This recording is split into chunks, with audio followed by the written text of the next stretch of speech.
perangkat analisis ilmu keputusan. Ilmu ini membahas bagaimana suatu organisasi atau bisnis dapat mencapai tujuan dengan cara yang efektif dan efisien.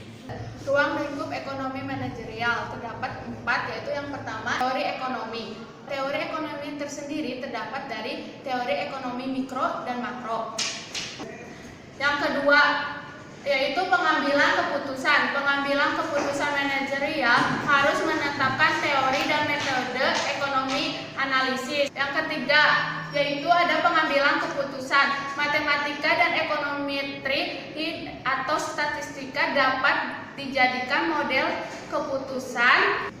Yang keempat yaitu ada ilmu administrasi bisnis. Ilmu administrasi bisnis dalam bisnis dapat dijadikan latar belakang teori. Di antaranya ada keuangan, akuntansi, manajemen, sumber daya manusia, dan manajemen pemasaran serta produksi. Peran dan fungsi ekonomi manajerial diantaranya sebagai alat evaluasi jika terjadi pergantian manajer. Lalu, untuk membantu manajer dalam menyelesaikan masalah, yaitu sebagai alat menganalisis pengambilan keputusan. Ekonomi manajerial juga berperan sebagai pengatur keuangan.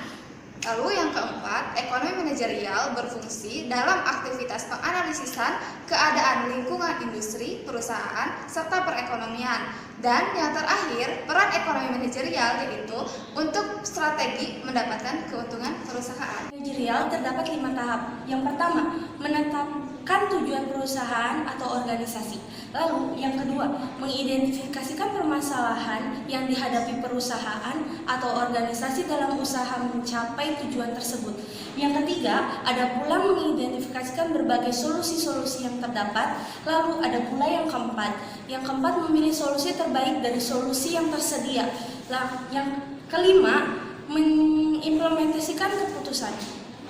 Ekonomi manajerial ada 5. Yang pertama, masalah dalam menentukan harga dan tingkatan keluaran produk. Yang kedua, masalah dalam memilih teknik industri maupun teknologi. Yang ketiga, masalah dalam tingkatan persediaan. Dan yang keempat, masalah dalam pendanaan. Yang kelima yaitu masalah pelatihan tenaga kerja. Contoh pelaksanaan ekonomi manajerial dapat kita lihat dalam kegiatan di hotel. Setiap hotel pasti akan memberikan fasilitas dan kualitas terbaik bagi para tamunya. Selain itu, hotel juga harus memiliki standar prosedur yang baik, di mana manajer, resepsionis, serta para pekerja hotel lainnya dapat bekerja secara berkesinambungan.